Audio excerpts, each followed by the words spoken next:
Bonjour et bienvenue chers amis pour le message du tarot. Alors vous avez ici avec notre oracle égyptien le changement.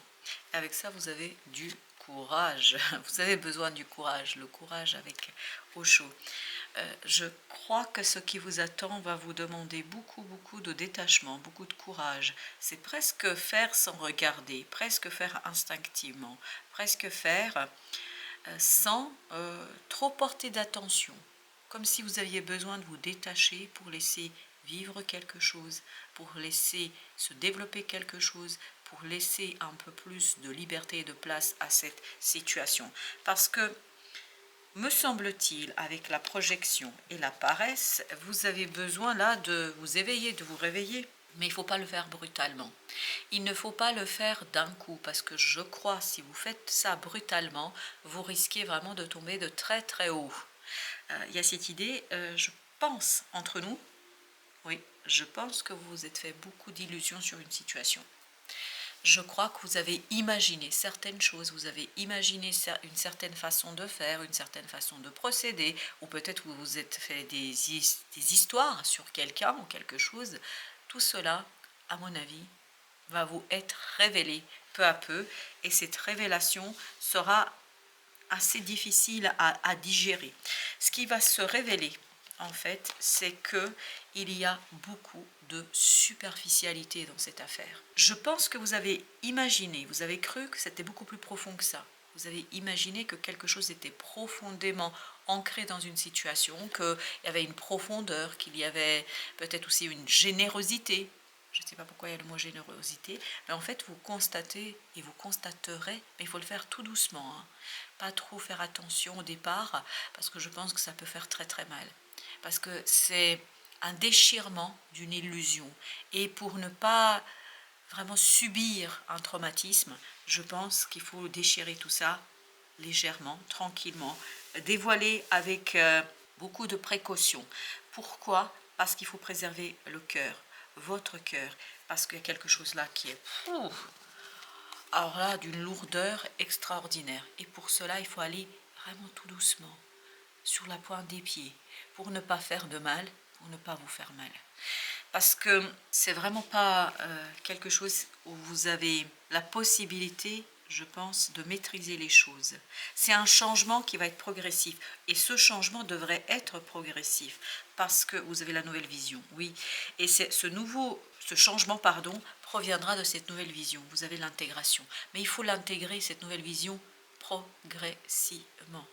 Ne vous faites pas mal inutilement. En d'autres mots, vous pouvez continuer un petit peu encore à baigner dans cette illusion. Vous allez continuer encore un peu à baigner dans cette illusion. Et peu à peu, le brouillard va se dissiper. Et c'est la dissipation du brouillard qui va vous révéler la réalité. Et cette réalité n'est pas belle à voir. Je pense que la réalité ici, elle est même très difficile à voir. Ça ne vous concerne pas directement. C'est pas vous, la personne ici qui est concernée, mais je crois que vous avez une image déformée d'une situation. Vous avez une image complètement erronée par rapport à ce qui se passe autour de vous. Le roi d'épée. Le roi d'épée nous parle justement de cette nécessité de regarder les choses avec objectivité, avec détachement, avec beaucoup de maturité. C'est-à-dire ne pas porter de jugement sur la situation vous aidera énormément. Vous aidera justement 4 d'épée à contrôler quelque chose en vous qui va s'éveiller, qui va se réveiller et qui va vouloir justement vous juger vous. Pourquoi vous avez vu les choses comme ça? Pourquoi vous vous êtes laissé embarquer dans cette illusion? Pourquoi vous avez pu être aussi naïf ou naïve? Mais l'idée ici, c'est de ne pas vous juger. Vous avez préjugé de la situation, vous étiez dans l'illusion, parce que je crois qu'il y a des choses qui vous ont été cachées quand même. Oui, il y a quelque chose qui vous a été caché. As de feu, qui va tout simplement rejaillir. Mais il ne faut pas que ça rejaillisse trop vite. Parce que si c'est un jaillissement et si ce n'est pas un dévoilement, parce que là vous avez besoin de dévoiler tout tranquillement, ça risque de faire beaucoup de dégâts autour. Vous avez le chevalier d'eau. Oui, je pense qu'émotionnellement, ça peut faire beaucoup de dégâts.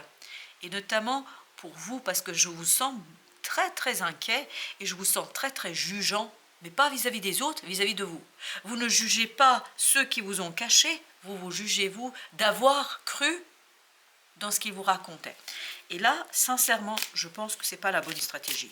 Pour la simple et bonne raison, c'est que, écoutez, si les gens vous manipulent, et si vous vous laissez manipuler par cette crédulité, par cette naïveté, c'est pas grave, j'allais dire, c'est pas de votre faute. Ce serait plutôt bien de renvoyer la faute à celui qui l'a fait. 3 de coupe. 3 de coupe, beaucoup de superficialité. Et là, il y a quelqu'un qui ne se montre pas tel qu'il est. Il fait ou elle fait semblant de se montrer d'une certaine façon, ce qui conduit en fait à cette erreur que vous commettez, à cette illusion dans laquelle vous vous retrouvez. Et ça va être balayé. Je pense qu'il y a un événement extérieur, un événement qui est brutal, un événement qui va être assez bouleversant. Ça va vous secouer, parce que j'ai le mot secousse. Ça va vous secouer. Mais en même temps, il ne faut pas vous laisser secouer. C'est-à-dire, essayez de détourner votre attention de cette situation-là. Et surtout, ne vous jugez pas, s'il vous plaît. Parce que là, c'est important que vous l'entendiez. Parce qu'on sent que là, en fait, vous allez vous faire 1000 reproches. Il y a cette idée de culpabilité. Cette culpabilité n'a pas sa place. Le pendu. Accueillez cette situation avec sagesse, avec détachement. Et puis surtout, posez-vous. Ne précipitez rien. Ne cherchez pas à saisir, chevalier de terre. Vous voyez, posez-vous. C'est en vous posant, en retrouvant une certaine sérénité, un certain ancrage, que vous allez pouvoir en fait vous éviter un moment difficile, notamment parce que très très jugeant pour vous. Là, vraiment, vous risquez de vous brûler. Oui, émotionnellement, ça peut être très très compliqué. Et en plus, vous avez besoin de l'entendre, et j'ai besoin de vous le dire, vous n'êtes pour rien dans cette situation. Ce n'est pas à vous qu'il faut faire des reproches. À mon avis, à mon sens, il faut faire des reproches à personne. Tout l'art pour sortir de cette situation, c'est de rester sans rien dire, sans rien faire. C'est de vous détacher comme si ça n'arrivait pas, comme si ça n'avait eu aucune influence sur vous. Je pense que si, mais entre nous, me semble-t-il, il est important que vous soyez dans cette froideur du mental et surtout dans cette sérénité et tranquillité du pendu. La roue de la fortune. Je crois que vraiment il y a quelque chose qui est contre votre volonté. C'est pas vous qui voulez, c'est pas vous qui désirez, et ça vous met dans une énergie très complexe. 5 de coupe. Ça va vous plonger dans une énergie difficile, émotionnellement compliquée, donc il ne faut pas rajouter aux difficultés par un jugement excessif, par un jugement trop hâtif, hâtif notamment par rapport à vous-même. 6 d'épée. Restez tranquille, ne jugez pas, ne préjugez pas, laissez, vous voyez encore la tempérance, laissez cette situation se décanter. Vous avez besoin un petit peu de temps là, pour que les choses se calment, s'apaisent, parce que cette tempérance nous dit que vraiment il y a besoin ici que les choses retombent, parce que comme si le feu devrait être éteint. Et vous avez les amoureux. Je pense que le dévoilement, la révélation que vous allez avoir va vous poser beaucoup de questions. Et vous allez vous poser de nombreuses questions sur notamment, faut-il continuer, pas continuer? Allez-vous accepter les choses?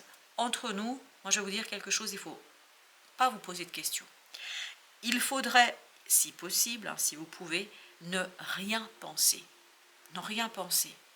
Laissez les choses se faire, vous voyez, le mat. Faites confiance à l'avenir, faites confiance à l'univers, parce que toute pensée va créer de l'énergie négative et surtout va vous conduire à pédaler dans la semoule, c'est-à-dire à rester sur place dans une énergie toxique, négative, et dans une énergie où vous pédalez à contre-courant, où vous ramez à contre-courant, devrais-je dire davantage. Il y a cette idée, plus vous allez rester tranquille, apaisé, calme, face à la tempête, moins vous allez subir la tempête. Il n'y a rien ni faire ni à dire. Voilà. C'est ça qui est important que vous l'entendiez. Et 2 de coupe ici est à l'envers. Vous voyez, il faut attendre que les choses s'apaisent. Il faut attendre que les choses se calment. Valet de feu. Vraiment, il y a quelque chose qui est trop brutal là. C'est trop brutal pour que ça puisse être traité comme ça directement. Et vous voyez là, les 2 cartes sont... bon, le pendu, il est à l'endroit, mais il est à l'envers. Hein. Donc, il y a quelque chose émotionnellement à rectifier. Il faut d'abord laisser l'émotionnel s'apaiser, se calmer, avant de dire, avant de faire. Parce que sinon, à mon avis, vous allez vous retrouver dans quelque chose que vous ne voulez pas, que vous ne désirez pas. Avec le pendu, vous avez le 9 de bâton. C'est votre inaction qui va vous protéger. Le fait de ne pas agir, le fait de ne pas faire va vous protéger. Chevalier de coupe, et va vous protéger notamment au plan émotionnel. Parce qu'il y a beaucoup d'instabilité émotionnelle, parce qu'il y a beaucoup de choses qui bougent émotionnellement, et je pense que c'est pas pour le mieux. C'est vraiment un changement qui va être assez, comment vous dire, brutal. Et là, oui, on avait la nouvelle vision, c'est aussi le pendu. Et cette nouvelle vision, il faut la laisser monter à la surface, surmonter en fait cette difficulté, ce bouleversement, mais le surmonter par l'inaction, le non-agir, comme disent ceux qui pratiquent le zazen. Ils nous parlent de non-agir, d'ailleurs c'est vrai aussi pour les bouddhistes. Donc le non-agir pour vous ici, c'est agir, c'est-à-dire ne pas laisser cette énergie toxique vous envahir. Chevalier de terre. Encore une fois, face à l'infortune, parce que la roue de la fortune, là, me parle de l'infortune. Face à l'infortune, restez ancré. Chevalier de terre ne bouge pas. S'il bouge, mais c'est vraiment 1 millimètre. Même pas. Donc là, pour vous, le défi dans cette situation, c'est de ne rien faire, de ne rien dire, de ne pas y participer. Et vous avez l'étoile. Parce que c'est comme ça, en fait, que vous allez vous éviter des mauvaises expériences, c'est comme ça que vous allez vous éviter les difficultés et que vous allez vous éviter cette infortune qui, je pense, s'adresse à quelqu'un d'autre. Mais cette infortune pourrait avoir des conséquences indirectes sur vous-même si vous agissez. L'amoureux, 9 d'épée, ben oui, là je pense que vous allez être mis vraiment à contribution par l'angoisse, le stress. Oui, je pense que ça va provoquer chez vous beaucoup d'inquiétude, beaucoup d'hésitation, beaucoup de questionnements. 3 de feu, encore cette idée, ne pensez pas, ne réfléchissez pas, ne regardez pas. Tout à l'heure dans l'oracle, il y avait cette idée, ne regardez pas. Comme si vous détourniez la tête. S'il y a un accident, imaginons que vous passez à côté et il y a un accident de la circulation. L'idée n'est pas de se précipiter, d'observer et d'y participer. L'idée, c'est justement de continuer son chemin. Pour laisser, parce que c'est l'image que j'ai, pour laisser en fait ceux qui doivent gérer la situation, la gérer tranquillement, en toute liberté et sans la pression extérieure. Parce que j'ai l'impression que votre pression, que votre stress peut mettre de la pression sur d'autres personnes, sur celui ou celle qui doit gérer. Parce que l'infortune ne vous est pas adressée. L'infortune concerne quelqu'un. Mais à mon avis, c'est quelqu'un qui a de l'importance pour vous. Et cette personne, en fait, doit gérer ça seule. Vous ne devriez pas intervenir, vous ne devriez pas faire, vous ne devriez pas participer. Le chemin étoilé. Et si tout se réalisait enfin, tous vos rêves, toutes vos pensées, toutes vos prières exaucées. C'est un point d'interrogation pour les 2 phrases.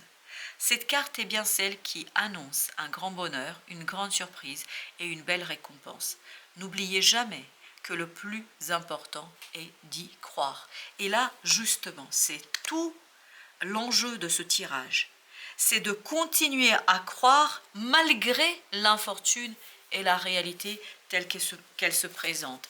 Tout l'enjeu, c'est de ne pas prêter trop d'attention à ce qui est ici et maintenant et de ne pas tomber dans cette incertitude et dans ce bouleversement émotionnel. Avec le chemin étoilé, vous avez 4 d'épée. Vous voyez, 4 d'épée, c'est je ne contrôle rien, je ne cherche pas à contrôler, je laisse ma volonté derrière moi et ce que je fais, c'est je fais confiance à l'univers, à la vie, c'est-à-dire le mental n'agit pas, ne réfléchit pas, on ne l'utilise pas, on va croire, on est dans la prière.